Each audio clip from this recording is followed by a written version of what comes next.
guys, it's Rich, your favorite YouTube credit card guy. Due to the positive response of the Gold Card video, I decided to make another video explaining some other credit card benefits and what makes up your credit score. So first, I'm going to show you my brief credit history and credit score. Because with anything in life, I always recommend you take advice from someone who is successful in the endeavor of what they're advising you on. So never trust a chubby trainer or something like that. So here it is. Okay, here is my credit history since June of 2016. This is a FICO score. Now there's different types of credit scores. Remember, you've got FICO. I think USAA uses like Vantage 3.0. So whenever someone simply asks, what's your credit score, the keen brain among you will say, well, which one? So there's my name, there's the last four of my card. That's not my card, so don't pause it and try and watch it. That's like a sample card of some kind. Anyway, so I'm at like a 790. This hasn't been updated, but I assume I'm pretty close to there. My score is pretty good. I'd really like to break 800. But I don't have a mortgage. I just have an auto loan. I owe about $14,000 on that, and I carry about an $8,000 balance on one of my cards, which I could pay off, but I don't want to deplete my savings. It's definitely hurting my score, so you shouldn't do it. So now let's talk about the cards I carry and the benefits of each of them. So one more note about credit score and what goes into your credit score. It's basically 5 things. The biggest one, the most important thing, is your payment history. Do you pay your bills on time?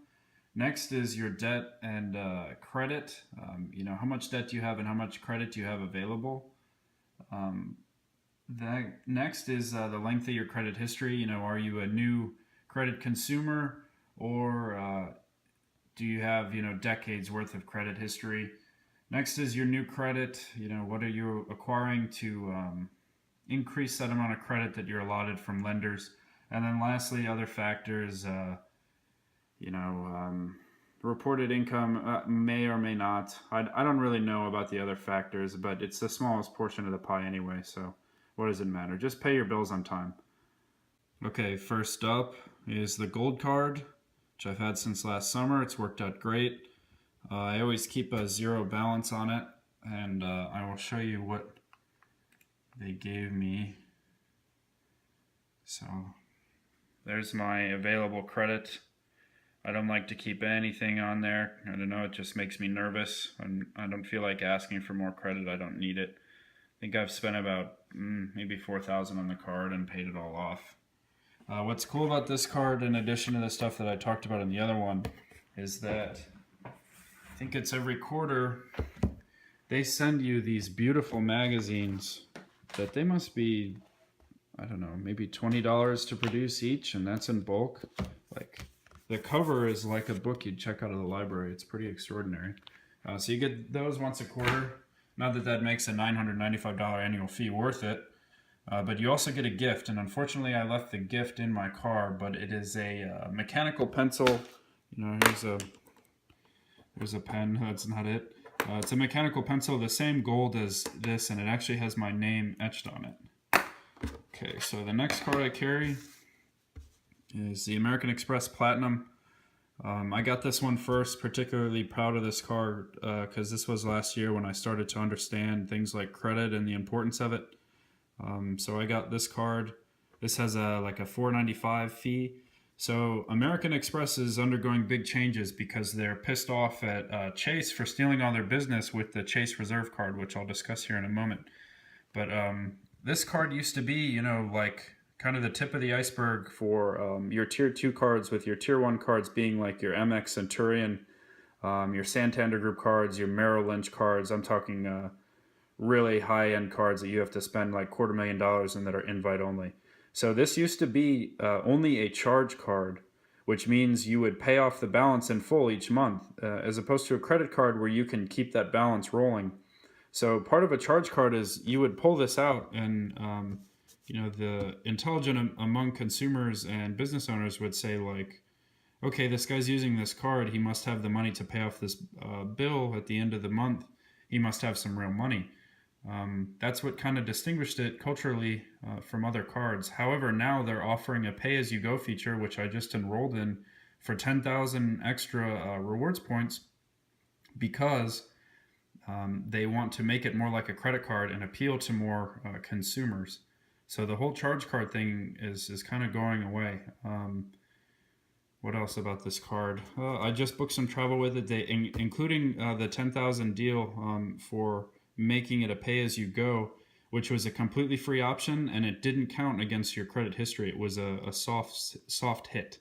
So it wasn't like I was applying for a lender to take out money or anything like that. So good deal on this card, and now it's 5 times rewards points with any travel booked directly with them. So I just bought a flight pretty recently and paid off 5 times over. So in addition, this card also sends you a not as high quality magazine, Departures. You know, the content, I don't know, I didn't really read it. It's been sitting out on my coffee table for people to look at if I'm in the shower or some shit. But a great card. Next is my Chase Sapphire Preferred. This is a $95 annual fee.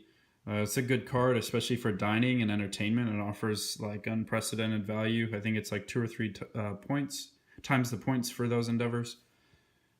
I'm particularly cross with Chase because last summer and fall, when the Reserve card came out, they did not give any preferential treatment to existing customers for the Reserve card.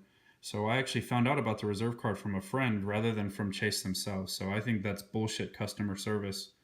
And now the Reserve card deal is no longer in effect, the one where you had to spend like 3 or 4 grand in the first 3 months to get 100,000 bonus points. So when I got this card, it was spend $4,000 in the first 3 months to get 50,000 bonus points. A great offer, but not as good as the Reserve. So someday, maybe soon, if the deal comes back, I'll get the Reserve card, but I don't really need it right now. Okay, next is the card I use for almost everything. This is a USAA credit card that is technically an American Express, I guess. I carry a balance of like 8,000 on it, which is no good, as I said. But this is my gas and groceries card. I've got almost 100,000 points, which means I've spent almost $100,000 on it in just under 2 years. I think when I hit the 100,000 mark, I'm going to cash it in for $1,000 and just save it. But you can certainly get some cool merchandise. As you get towards the 100,000 points, you get some really cool technological things like smart watches or an iPad or something like that. But not a bad card, and they just gave me a credit limit raise for no apparent reason. It used to be 16,000. Now it's 19,200. So without even trying, I've demonstrated great payoff history. I've had the balance this high to like 10,000 and brought it all the way back down to 0. And that really affected my credit very well. So if you have the capability to do that over a short period of time, I don't recommend carrying the ongoing balance like I'm doing. But if you spend a lot and then pay it all off, it will positively affect your credit. And then my last credit card, this one I think has like a spending limit of like $800. This is my emergency credit card that I carry with me for emergencies. So usually I'll separate it, leave it in the car glove box or something like that just in case something bad happens. Notice that it is a Visa. Visa and MasterCard, even to this day, are more accepted than American Express. So I encourage you to have a mix of all the types to best suit your consumer needs. So thank you very much for watching, and I hope to hear from you again.